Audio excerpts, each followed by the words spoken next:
Tonight we storm Area 51.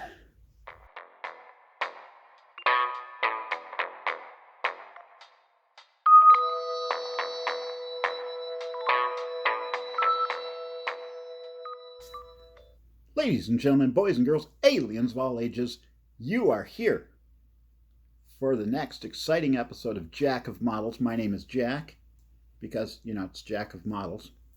And today, aliens is not just a thing. Aliens is actually what we will be working with today. We will be working on the Area 51 UFO, AE 341.158. This is supposed to be a real thing, ladies and gentlemen. This is a Pegasus. This is a Pegasus Hobbies model. This is their UFO and rockets collection model kit. So this is real stuff, man. For those of you who are unfamiliar with Area 51, Area 51 is also known as Nellis Air Base or Groom Lake in Nevada, just north, I think it's about 2 hours north of Las Vegas. It was brought out to the public attention in 1989 when George Knapp interviewed a man named Bob Lazar, who claimed to have been working on the remains of UFOs and at least UFOs since the 1980s, reverse engineering UFOs to try to find a way to make new and exciting weapons for the American government, or stuff like that. Anyhow, so Area 51 is supposedly a base where any kind of UFO, I shouldn't say UFO, alien craft. UFO denotes that it's an unidentified flying object, which was coined, I don't recall when, but in 1947 was the beginning of what was considered the modern UFO era, or the flying saucer era, when a pilot flying over Washington state saw and reported what he claimed were alien or unknown vehicles flying in the air, skipping across the sky as if they were saucers skipping across water, and that's where flying saucers come from. Also in 1947 was when there was supposedly an alien crash in Roswell, New Mexico that was taken in by the Army Air Force, and then later they came out and said, oh, we found a flying saucer, and then the next day, oh, it was just a weather balloon. So supposedly whatever crashed there ended up at Area 51 at any point, or at any rate, and is one of the vehicles that have been reverse engineered to create new and modern technology. There are a lot of people who claim that things like Velcro and the space blankets and, rubber erasers, they think anything that really has no background in something they want to look up and find out the real story of, they think they were created by reverse engineering alien technology like Velcro. That's one of the big ones. So this week's episode is going to be a short one. It's going to be a quick build. That's why I chose to do the UFO this week. UFO standing for Unidentified Flying Object. Doesn't mean it's from outer space. Anyhow, so this is going to be a short build, quick build. There's not going to be an extravagant amount of painting going into this thing because it is fairly non-complex. It's just been really nuts around the lair lately. As you can see, I'm in the study right now instead of the lair or the lab. I'm not in any of those places because I have such a short time to film to get this out on time. So I hope you enjoy flying saucers, because I really do, and I've wanted to build one for the show. This one, that's just going to be a regular flying saucer model. In the future, I may be doing more with flying saucers or UFOs, whatever you want to call them. Possibly doing lighting and stuff like that, or motorized parts of it. But this one's just going to be a straight build, very simple paint job. More of a review of Pegasus models because I've never worked, or Pegasus Hobbies kits because I've never worked with them before. I see them in the store all the time, and I think, wow, they got some classy looking packaging, and I thought they'd be fun to build. So, without further ado, my name is Jack. I'm going to be going. Well, I'm not going to be going to the lab. I'm going to be going right back here, right? Igor over here, my best friend forever, my BFF. That's right? BFF. We're BFFs. Yes. My BFF, Igor, is hard at work. Well, like he's standing over there. Should be hard at work at fixing the lair and the lab so that it looks really cool for a backdrop, because the study is leaving a little wanting. So yeah, I get it. You can have a coffee break. Just I want to go. So I'm going to come right back, going to do a review, build the model, and then we're going to have a little sit-down chat about how wonderful the model turned out. So without that, like I said, no further ado, my name's Jack. I'm heading out of here. Be back with a review in just a moment. So here we are with this week's review. Start out with, we have the Area 51 UFO AE 341158. Yes, that's right. This is a Pegasus Hobbies model kit. So this is a first for me. I haven't worked with this. As you can see on the front, we have a nice picture of a UFO, supposedly at Area 51. On the side, we have a nice picture of the finished product and a little bit of a story about the UFOs at Area 51. Sides are going to have, both sides are the same. They're just going to have the logo and the picture. And on the back, there's just some distribution information from where this is distributed from. This is the Rockets and UFOs collection. Now, the box itself looks a little bit classy. They try to make it this nice, glossy, everything. It's a fairly solid box. But this is a small kit, so it's not going to be very exciting. We're going to start out. We've got the instruction manual, which has the picture from the front and a little story on Area 51 and UFOs. And you open this up, and as you can see, there's not a lot, but this is a quick episode that I have to do this week. So there's some portals. We've got the top, we've got the bottom, we've got some landing gear. And then on the back, we have a painting guide to kind of give you an idea of how this should be painted. So that's all well and done and good. I'm going to open this up. There's not a lot of parts, like I said, so this is a very small bunch. We're going to start out. Looks like we've got the top of the UFO comes in one piece. The bottom of the UFO comes in one piece, but it's a nice model. It's got some good hull lines. You can see them right there.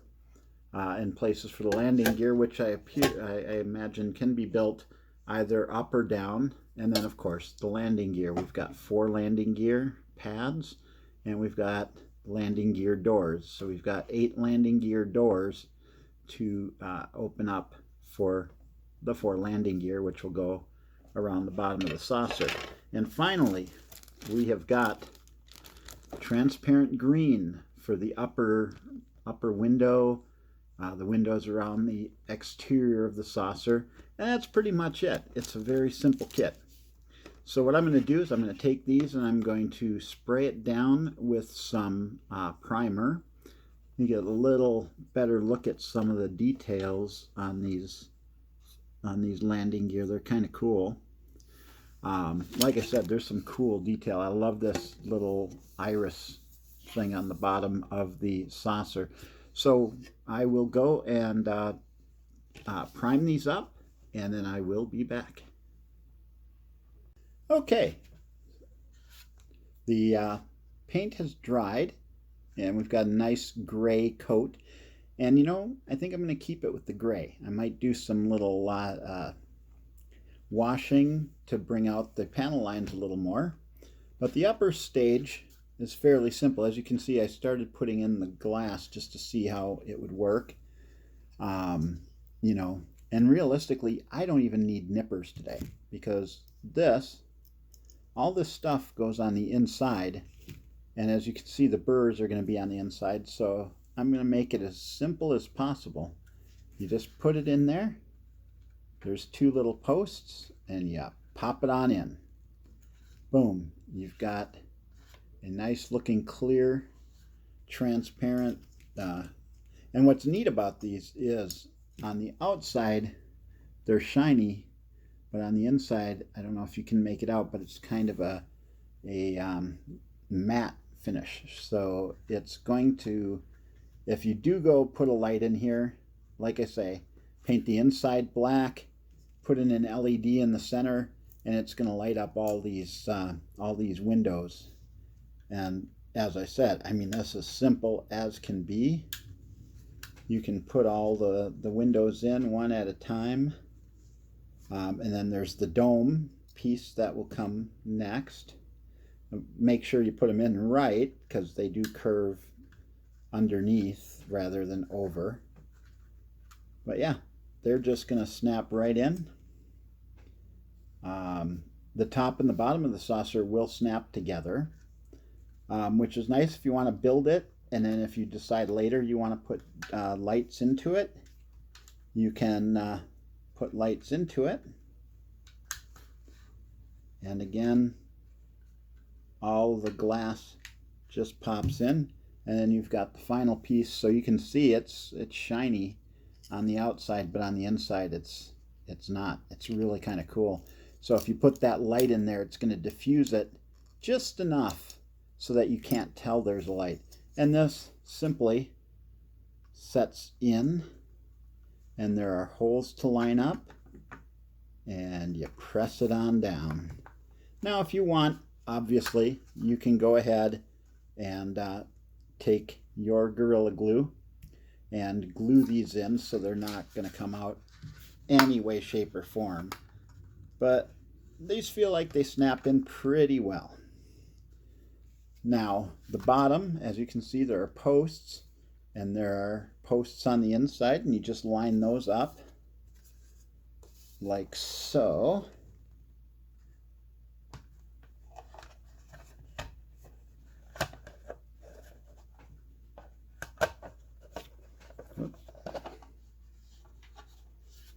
They're a little difficult to line up because you can't, the top overlaps the bottom of the saucer. So you need to look inside when you're going to, and as you can hear, there's a nice satisfying snap. So this is a really easy kit to make. You know, if you're going to do like some filming or something, you just want a quick flying saucer. If you're going to work with your kids and they just want to build something that looks good but doesn't require a lot of work, I mean, this is it. This is the saucer. Now, a little bit of wash or a little bit of, you know, airbrushing will bring out the details on the ship. The underside, same. I will be painting this later just because of time. But the landing gear just pops right in underneath. Little slot there for the little tab to go into. You got the little tab there, you got the little slot here, if you can see, and you just pop it right in till it lays flat. And the final piece, the pièce de résistance, are the doors, and I would glue these in, but they can pop directly into, there's little slots inside. Now you can build this with the doors open and the landing gear out, which is, you know, how I like to display things, and later on I can build a display base to make it look a little more interesting. But pretty much that, okay, I gotta fix this landing gear, and boom, we have got a flying saucer. Very simple build, very very nice build. I mean, there is a lot of detail on here, and there are detail on the landing gear. Like I say, you can do a quick build just like this if you want for your kids to get involved. You can also go ahead and paint, which I will do a little bit of painting here to just accentuate. I would recommend gluing in the dome, because the dome doesn't sit quite flush, at least on this kit, the one that I've got. But everything else pretty much snaps together. But if you do want to glue it, you know, get out your Gorilla Glue, your Gorilla Super Glue, glue to your heart's content, and we'll be right back with a little bit of painting. Okay, ladies and gentlemen, if you're like me, and I try not to be, I like to do a little bit of painting on this kit, even though I think it could go just as well without. I'm going to start out with some brushed metal silver. It's hard to see, it's brushed silver. I'm just going to put a little dab in my palette here. Always paper towels, good things. Now, what I want to do is I just want to highlight some of the work on this by doing a little bit of dry brushing. So I'm going to start out. As you can see, these panels are raised up here. I was going to wash with black and get these panel lines in there, but I think they look pretty natural the way they are. So I just want to get a little bit of, you know, brushed out metal from the, you know, from atmospheric flight. So I'm going to take my brush and just get a little bit of paint on it, and I'm going to come over and I'm just going to do a little bit of dry brushing on the corners, just getting a little bit. You know, it doesn't have to be a massive amount of silver. Basically, you're just trying to make it look like some of the paint has come away from the actual ship. I'm going to do a little bit on the landing gear covers, because they would get a little bit of damage. So just a little dab along the edges, just to give it a little character. And like I say, it doesn't have to look pretty. It just has to be there, because obviously nothing is going to wear perfectly. And we got 4 of these bad boys to just a little hit around the edge. You know, like I say, it doesn't have to be beautiful, because nothing wears in perfect unison with the edges or the sides. You know, a little bit, boom. It's almost like the metal is peeling away a little bit, and you're seeing, or the paint is peeling away a little bit, and you're seeing the underside of the paint. Now, when I get to the landing gear, which will be in just a second, I am going to do a little bit more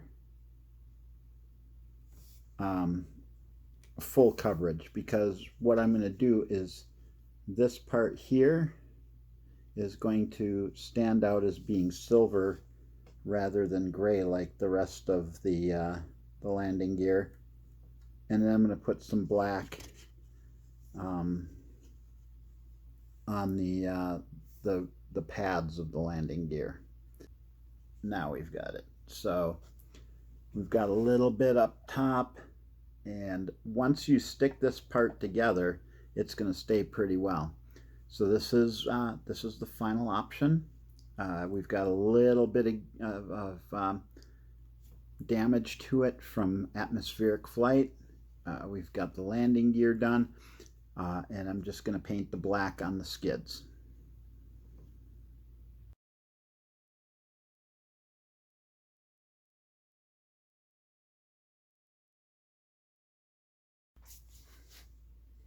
Heyo, Jack again, here with Jack of Models. And I hope you enjoyed this episode. Like I said, it was a quick build. It had to be done just because there was so much going on. I had a convention I was at all weekend, this past weekend, as well as some other stuff going on with work, my daily job, and so on and so forth. So I really wanted to just do something, and I've wanted to do a flying saucer for a long time, or a UFO for a long time. Had this kit sitting around. I really wanted to dig into a Pegasus model. I'm not disappointed. It's very nice looking kit. Very nice looking kit. Very easy to build. You don't have to be a genius to build it. So I highly recommend going out and finding one of these kits if you want to make a flying saucer. Easy to light too. I mean, I didn't do it with this one because I just didn't have the time. But you black out the interior, you put in an LED light, boom, you've got a lit kit. And you can build a nice little base for it that looks like tarmac at an airstrip or whatever.